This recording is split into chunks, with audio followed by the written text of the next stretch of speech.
Music has been sounding from the Stanton Memorial Carillon since 1899. The Carillon is better known to students as the Campanile. Leo Rivera and Carl Lecce talked to the professor behind the music. Tinshy Tam, the county professor of music and the university curator, has been climbing the many steps of the Campanile since 1994. Tam, originally from Hong Kong, plays daily concerts Monday through Friday during the noon hour. The Carillon has a similar setup compared to the piano. It is arranged in a manner that replicates the black and white keys on the keyboard. So that particular concept is similar to a carillon, the mechanism of a carillon. Is when I press one of the key down, it will put the clapper. The clapper is just like a hammer on the piano. But instead of striking the strings, you strike the actual bells.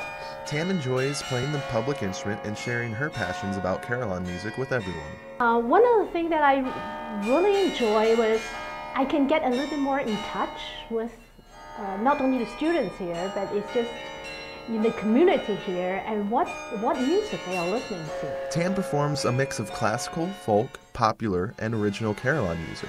She really enjoys playing requests for the students and expanding her repertoire. And also, at the same time, there's a lot of challenges for me too, because how can I make that work, and whether it will sound good from the carillon, and then if I have people get back to me and say, hey, I recognize that song, and I love it, and it's kind of fun and cool, and I think that's great.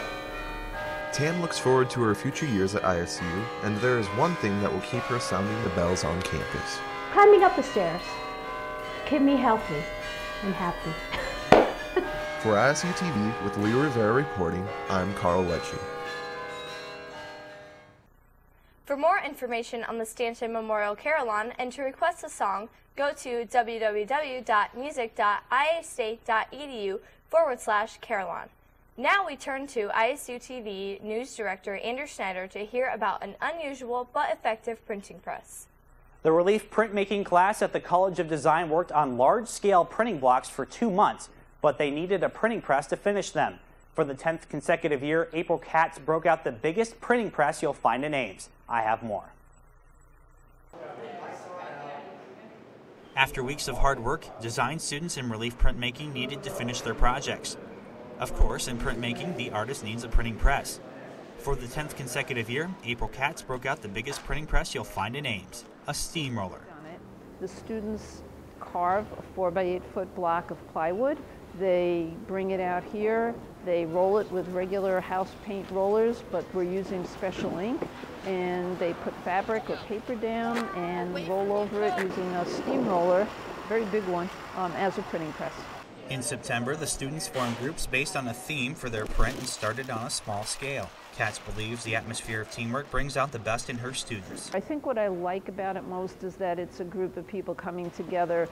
A single individual would not be able to do this on their own. And so it's the idea of working together to create something bigger than you could do yourself. Printmaking isn't the only thing students are focused on. Even if the blocks are inked and ready to press, someone has to drive the steamroller. It's really fun to ride with them. You get some people who, I've had probably half a dozen say, this feels so powerful. And then there are others who kind of are white knuckling and really nervous, and others are kind of real relaxed about it. But they all seem to have a feeling about it. For me, it's really fun to empower those people who are afraid of doing it. You know, because I make everybody go up there. I mean, you cannot not drive.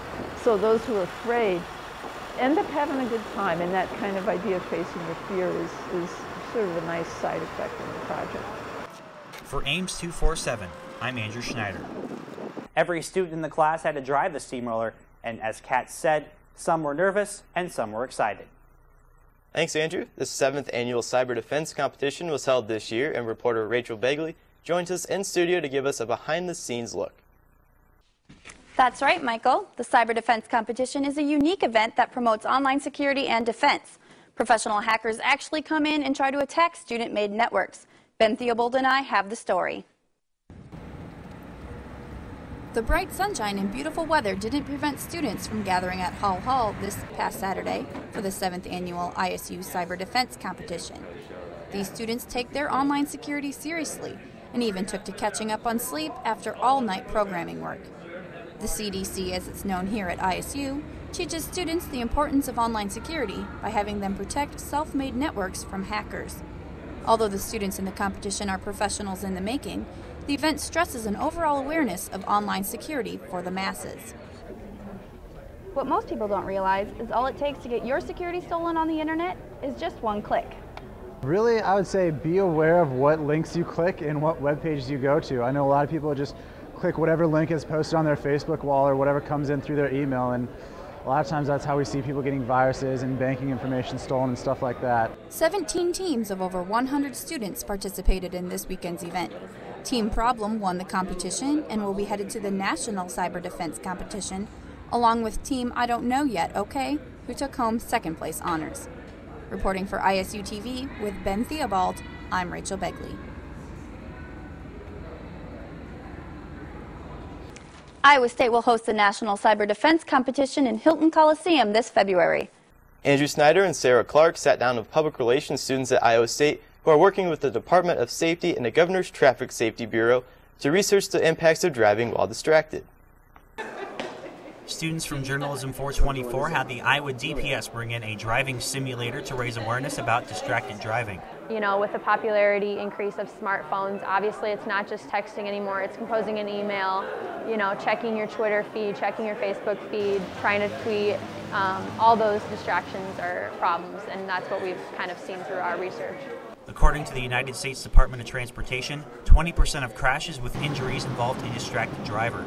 995 of those accidents involved reports of cell phone use in 2009. One of the biggest factors of those car crashes is distracted driving. And what we're seeing is more and more distractions are causing crashes, whether they end up being fatalities or not. And the youth, primarily due to a lack of experience of driving, combined with the distraction is causing these accidents. Mulhern says it's sad to see the signs of accidents with cell phones involved. Typically and unfortunately, some of the accidents, the fatalities out there, the cell phone has been near the person that was driving, showing the text, the incomplete text. In Iowa, texting while driving laws are considered secondary, meaning officers need another reason to pull anyone over. It's a challenge right now to enforce, but law enforcement is monitoring it and trying to enforce the best that they can. With Sarah Clark, I'm Andrew Schneider, Newswatch 18. The students in JLMC 424 class will finish their research in December and will share their findings about distracted driving with the Iowa Department of Public Safety. Olde Main Brewing Company and Restaurant has been open and brewing a variety of ales since 2004. Claire Powell and I took a look at the secret behind the brews. Brewers at Ames's own hometown brewery, Olde Main, are gearing up to release their winter seasonal brew, Reindeer Fuel, this Thursday. The journey to make this chocolate porter began weeks before on October 27th. Made with malted barley water, yeast, and hops, like most any beer, there is one special ingredient that makes this brew unique: 45 pounds of Bavarian chocolate.